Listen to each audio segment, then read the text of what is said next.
Hello everybody, Old School Game Snob here, aka Bjorn in the game Valheim, and I thought I would start today by creating a what to play video series where I go through some of my very favorite games, the games that have obsessed me, that have hooked me, that have kept me playing for hours and hours and dozens and even hundreds of hours, and yeah, give you guys some recommendations for what games are actually worthy of long-term addictive status, let's say. So this is Valheim, which I've recently gotten into. I think I'm on about day 200 in game time, so whatever that equals out to. I'll give you guys a really quick tour of my house. I've decided to build a house on stilts, and I've recently been carving out the under part of it, carving out the mountain. Installed a little blacksmithing and workshop back here just yesterday. So those have been some home improvements, and also went ahead and installed a bit of a patio. Just getting started on my patio out here. Maybe today I might work on a ship harbor. I might put it somewhere over there, I'm thinking. That was the first house that I built when I arrived here at Valheim. I was actually nearly at the end of my rope. Like, I was thinking, well, what's the point of this? It's kind of okay to build stuff, right? And I was kind of getting like a little bit thinking about, why am I playing this? What's the point of this game? Am I having fun at this? What's the gameplay loop? Right? So that was quite a while ago now. And so I decided just to start running through the wilderness and probably give up on the game, because honestly, crafting and the sort of mechanics of the game are not really my style. I tend to be more of an action PvP type player. I like PvP and twitchy challenges. And Valheim's kind of cool, and that's the thing I'll tell you, is that the combat, even though somewhat simple and not difficult for the newcomer, it's cool. It's still cool. You can get out of the way of attacks. You can block attacks. You can, it's a little bit of auto-target locking and stuff like that, but it kind of works within the game itself. So for what it is, a non-PvP, a non-action game specifically, for what it is, the way it's handled, its action components, is actually quite nice, quite charming, and it's got some skill involved. Like, you can definitely get better at dodging out of incoming troll attacks, and of course aiming your bow and getting good with that sort of thing. So I really like the combat system for a non-combat focused game. I quite like what it is, for the scope of what it's meant to be. So for players who kind of like the more action type of game and may not be necessarily as into the Minecraft-y type crafting building game, that it's actually got a pretty good adventure element to it, and that actually brings me to another point, and I may splice in some additional footage here, but the exploration in this game is actually really nice. From what I understand, every time you create a world or a server, the entire world, I believe, is procedurally generated, and you explore the map as you go on, and you can kind of see your map based on what you've explored. So this is what I have explored so far. To give you an idea of scope and scale, here's me right down here in this corner, and to run up to here, my starting point up at the lodge, takes me probably 12 to 15 minutes at a sprinting pace with good stamina and everything charged up to maximum. Just kind of sprinting without stopping takes me about 15 minutes to run from here to here. And to give you an idea of the scale and scope of the world, let me just zoom out here. So there's what we got for scale and scope of the world.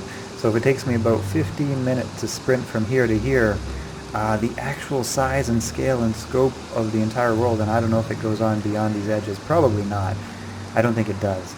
But at any rate, you feel like you have this really big world. And initially, when I actually started playing this game, my friend and I, we thought this game was a custom crafted, handcrafted map. that everybody got the same starting map and everything like that. But now I actually think it's procedurally generated, and I think it's different each time, just because of the way everything is put together. You would think that an artist got in there and just lovingly handcrafted this environment. You wouldn't expect the amount of, let's say, mentionable, worthy geography, terrain, and that sort of things. You wouldn't expect it to be all procedurally generated, but I'm pretty sure that it is indeed. The eating system's fun in this game. What you do is basically, as you saw at the corner, I had about 25 health, and that is your natural state of health, right? Like, you can't die from hunger in this game, but you can be pretty weak. When you eat a bit of food, for example, this cooked meat, this honey, they all provide a certain amount of health per tick, right? And it ticks every few seconds. And so the meat is pretty good. It lasts for 1200 seconds and provides 200 HP per tick, and it boosts your maximum potential health. And so you can stack up to 3 types of food, each of them providing their own set of benefits. And so where your default health might be 25, you can actually boost that up to well over 100, maybe higher, but based on the food that I have at the level that I'm at in the game so far, you can get your health regeneration going way up high and your health boosted way up high, but you don't have to. But it pays to eat, and it pays to pay attention to what types of foods you're eating, like 1 HP per tick. Okay, that's not very much, but it lasts for quite a while, and berries are easy to find. Now this one is 5 HP per tick. That's great, but it only lasts for 300 seconds, whereas something like meat lasts for 1200 seconds, and it's a nice steady 2 HP per tick. Plus, each type of food provides a maximum buff to your potential health. So this one provides a 40 buff to your potential health, plus 20 buff, and plus 10 buff. So when you add all those up, your maximum health potential increases. So food is actually fun. Food is interesting to eat, and you kind of pay attention to what types of food you eat, because you actually have to go and gather your food. You have to hunt your food, and it can take some time to hunt down the deer to keep the meat going, whereas something like honey, once you start farming it, you can have a lot of honey quite easily. Anyway, let's do a bit of a tour of my house, and I'll tell you a little bit more about the building system behind Valheim, because it's actually quite fun and fairly easy to use. So you get a hammer. Once you got a hammer, you can build a variety of things, and as you progress in the game, you can learn more things to build. It's sort of depending on what you come into contact with. Once you come into contact with a thing, you kind of know how to build it, more or less. There is a certain amount of physics involved in Valheim. If you mouse over a thing, you'll notice it changes color when you have your build hammer equipped. The sort of white-blue color means it's a foundation. It's connected to the ground, basically. It's a strong foundation. This one's actually also connected to the ground, I believe, just because it's kind of touching. It's a little bit janky in terms of precision, but that one's also foundation. But as I go up one level, you'll notice it turns green. Now, green is strong and well supported, but as you go higher and higher up, potentially, or if you don't carefully support your structures, you'll notice that they can turn red. And when something turns red, well, pieces don't stick anymore. I actually need to fix that roof. I need to think about my support structure and how it's all kind of created so that I can create a support structure that will hold another roof piece up there. So you can't just sort of build willy-nilly like something like Minecraft. You can build ridiculous things in Minecraft. You actually have to think about your supporting structure for how things are put together. And it's not 100% based on actual supporting physics, but it does have its own type of physics, which is interesting. So you have to think, when you're building something, you have to think about the engineering of a thing within Valheim's physics system. So I couldn't just stand here and build a bridge out to nowhere. I have to think about how to get those beams in. And that can be a bit challenging because you gotta, in this case, go through the water, and in this case I needed to put some support beams in here because I couldn't get them deep enough down. I couldn't get under the beam to put the piece in, so I needed to build a bit of a support so that the center of the bridge was strong enough to hold the whole thing. So I like that. I really like the sort of quote-unquote engineering challenge of building things in Valheim, so you can build impressive structures But it's not just a matter of creativity, it's also a matter of some amount of, let's say, Valheim physics engineering. So that's really cool. I really like that about the game. There are just a lot of things in this game. Like I say, the exploration is really cool. I've explored a few different biomes. Actually, if we run down just a little bit here, my house is actually at a very interesting spot because it's right on the verge of 3 different biomes. I didn't realize that. When I built it, I just kind of built it because I was running along, I encountered a troll. I had never killed a troll. I decided to do my best to kill a troll, so I built a little hut.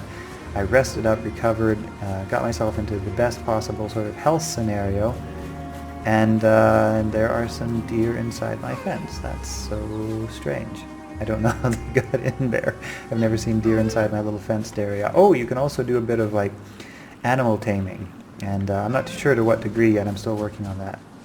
But here we've just transitioned over into the meadows environment. Now this is sort of the starting environment that you'll see, the starting biome, which is the safest, and it's got the nicest sort of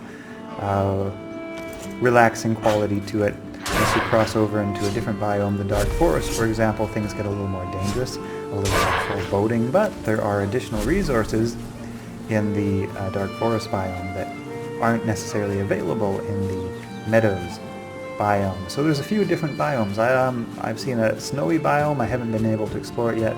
And there's a plains biome. Again, I haven't progressed high enough to be able to explore it yet. And occasionally you'll see a damn troll wandering by. That's actually the reason that I stopped in this area. Like I say, I think I was just talking about that. I wanted to try to kill the troll, and I haven't killed one yet. And so that actually got me to here, and then I decided, you know what? I'm not sold on this game, but let's do something silly. Let's just try to build a really big house. And so I started building a really big house. And the more I built it, I think I stayed up about 20 hours one day just kind of building.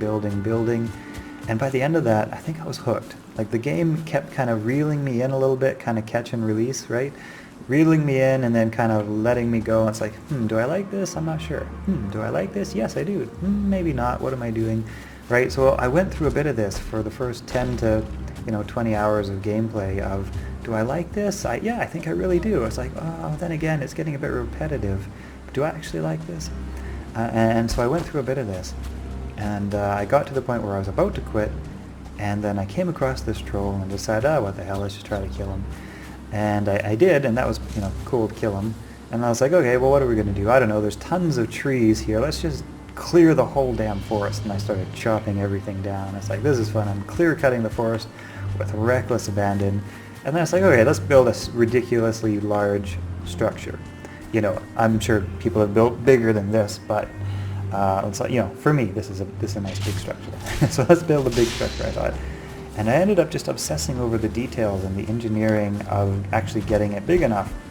And by the time I had built, the first phase of this, I was like, this is pretty fun. I'm starting to get the creativity, satisfaction, reward, sort of simple but also creative state of mind that your brain kind of slips into. It kind of slips into this sort of creative but relaxed state. It's almost like watching TV, but less brain zombie, let's say, less of a zombie brain and more of a creative brain. So it's relaxing, but also creative at the same time. And what I found actually that I like to do a lot with Valheim is I like to just listen to audiobooks. I'll turn on some audiobooks and I'll be crafting away or playing in the game. And the game, once you start to learn it, is not demanding enough of your attention that you can't pay attention to something else, like a nice audiobook. So I'll just hop into the game, I'll put on an audiobook, and I'll, start crafting a road through the environment. But what I was going to say is the thing about this game is it starts you out in sort of one place, and it sort of continues to regress. And as you start to think you've kind of seen the entire game, it throws something new at you. And you're like, there's a whole additional layer of depth I hadn't seen. Well, that's interesting. And it keeps doing that. It keeps throwing layers of depth at you and things you didn't expect. And I have a feeling there's quite a lot more that I haven't seen. Based on what I've seen so far, I have a feeling there's quite a lot more that I haven't seen yet. Like, for example, when you start the game and you don't have a pickaxe, you don't realize that when you get a pickaxe, you can start actually carving out the landscape, and you can start digging holes, and you can start, for example, in this case, I carved a road. right? And it's like, okay, well, why do I need a road? Well, the reason is because eventually later in the game you can get a cart.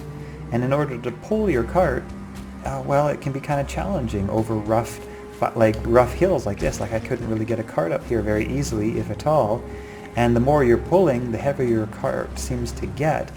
And so you have a limited amount of stamina, so you can't necessarily pull your cart over everything. But over on this side of the island, there's, copper deposits, there's tons of trees, and I wanted to, leave some of my own trees so, they look nice on my side of the island. And on this side, I just wanted to harvest material. So I thought, okay, I'm going to carve out a road. And I could actually do that, actually carve out a road.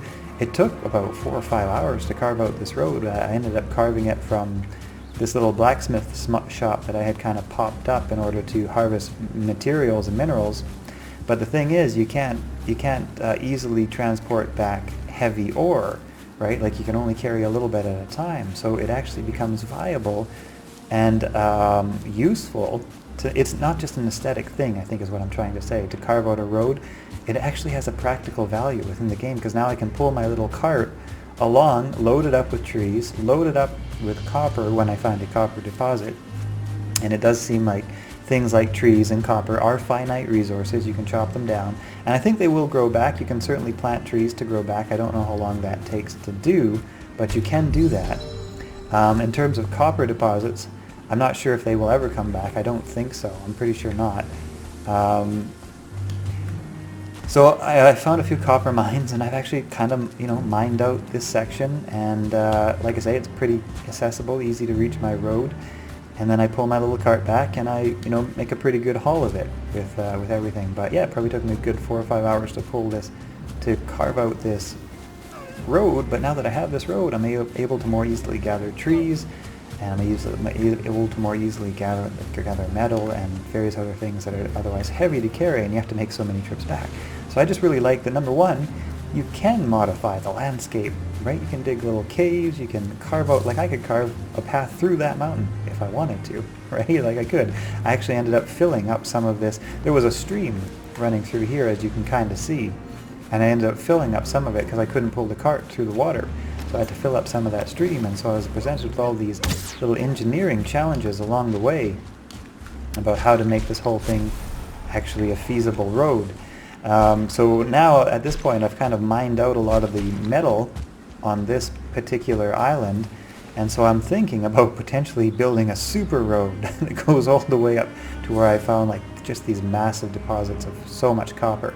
And actually, here's the thing, you can make little notes on your map. Like none of these are pre-created points. When you start out, you start seeing nothing, right?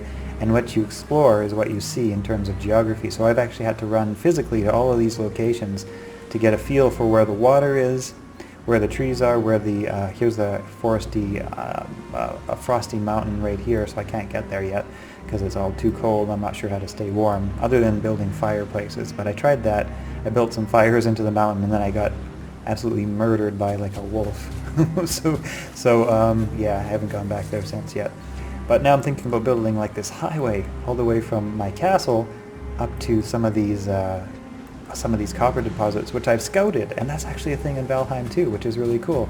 You don't know where everything is. You don't have map locations to things. If you want to know where the copper is, if you want to know where the berries grow, and you want to remember where those things are, you got to go and scout them out, and it pays to make your own notes and leave your own notes. And here's the thing, right? Like there's a bunch of burial dungeons that I found. I haven't explored them yet, but they have some valuable items in them, like bone fragments, and also these molten cores, I believe they're called, which you can use to then craft like smithing items. So it pays to know where your things are, even if you don't go to them and do them right away. Making notes of things is kind of an important thing. And so yeah, you're free form. And here's what I've eventually discovered about this world, this interesting world of Valheim, which is of course multiplayer. I'm sure you all know that. So you build a world, you can invite friends, and it just becomes so much more fun when you have some friends also working on some, shared goals of what are we going to do with this world. And that's a really cool thing about Valheim, is that you're given this procedurally generated landscape that is all yours and your friends or whoever you want to invite, right? it's all yours, and it's full of resources, and it's full of stones, and it's full of, dangers here and there. What do you want to do with it, right? Like, this is your world. What do you want to do with it? And that's what I eventually realized is the point of Valheim, is that you're given these tools to carve out the landscape, to build structures, to create defenses, and you have enemies coming. They actually like to come at night, which makes it extra spooky. Is that in the daytime sometimes you'll see them, but in the nighttime, man, they come out at night, and these freaking things are spooky. Like, these guys are not too much of a problem for me anymore, but initially, man, these things are spooky, and there's getting to be more. And when you think you kind of know what the enemies are, right, suddenly I've noticed at least that new things start appearing. It's like, holy shit, I thought I had this game conquered, but now these new things are starting to appear, and the game seems to just kind of throw you these new things when you don't really, when you kind of think you know what the gameplay loops are. The game sort of seems to start throwing you these additional things. So that's really, really interesting. So yeah, this is I'm going to call this part 1. Maybe I might make it a little bit longer, but I'm going to call this part 1 for now of Valheim in my What to Play series. This will be the first video of What to Play. And here's the thing, guys. Okay, so I've been gaming since games actually started, right? Like, I'm 42, right? So when I was kind of a kid of gaming age, the Atari was around. I used to play Ultima, 4, Ultima 5, Ultima 6, 7. I used to play Star Control. I used to play, all the originals, right? So I started gaming, and I wasn't a gaming addict, right? Before gaming was super mainstream and cool, when gaming was still really nerdy and not really well accepted or adopted, man, I was gaming just like all the time, right? Like, you couldn't pull me away from gaming. So the point I'm trying to make here is that I absolutely love gaming. And over the years, I've always maintained the love of gaming, but the thing is, not all that many games are all that good anymore, right? Like, I played Ultima Online, I played Asheron's Call, and then something like World of Warcraft came along, and a lot of people got hooked on it, and I certainly played it a lot too. Like, I played, multiple characters to maximum level, but the thing is, it wasn't really that good of a game, right? Like, it was okay. It was cool that a lot of people played it, but it wasn't really that good of a game. And there's a lot of stuff out there these days which a lot of people might play, and I think there's a lot of younger gamers, these days, which haven't been exposed necessarily to the brilliance of some of the labors of love that went into original gaming. Games like Star Control, games like XCOM, right? Like, those are still good today. Like, they hold up. They're old, but they hold up. And so what I decided to do, and the reason I started this whole channel, Old School Game Snob, right, is because I've seen all the games.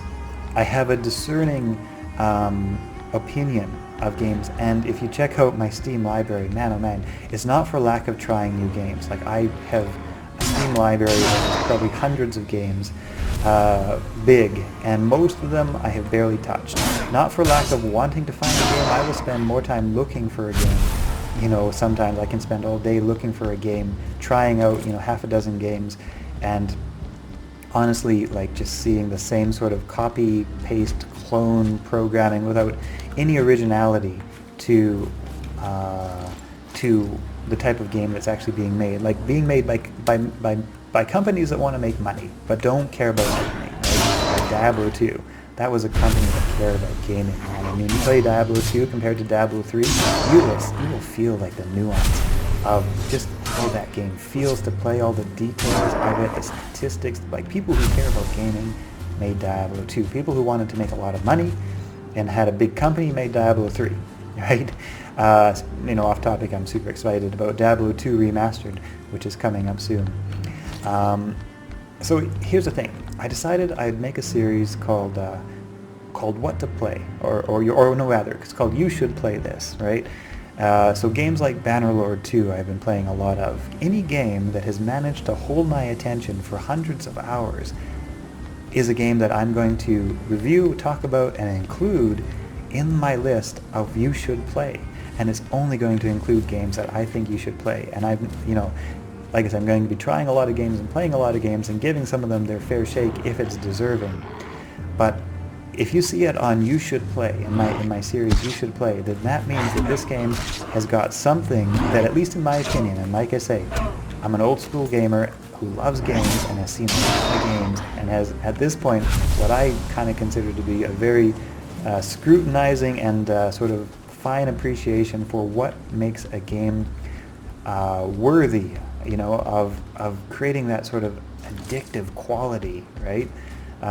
If it doesn't addict me for hundreds of hours, then it's not going to appear in my list. And so if you see it in What to Play, like I say, games like Bannerlord, Star Citizen I'm going to be talking about, and some other things that are absolutely experiences. Like experiences that if you, sometimes will maybe hook you right away, but if not, if you give them like a little bit of time, they will probably potentially become some of your like long-term obsessions, like they have become with me. And so that's what I'm going to do. With the You Should Play series, it's only going to be like just the best of the best. Holy shit, that guy hits hard. Holy shit, run away. Oh god, oh god, oh god. I didn't expect that. See, that was the thing, right? I have never seen a 2-star brute before. He's scary. Right? This game keeps throwing shit at me that I thought I'd seen him, all these guys, but no. Now I get this guy and he's just like a badass. Anyway, so yeah, I'm gonna run away from this guy, try to save my own life. And I thought this would be a pretty good introduction to You Should Play, my You Should Play series. And will I do some additional footage on Valheim? You know what I might do? I might, I'm not even sure what I'm going to do, but You Should Play Valheim. To sum things up, You Should Play Valheim. It's a hell of a game. Okay, have a good one, you guys.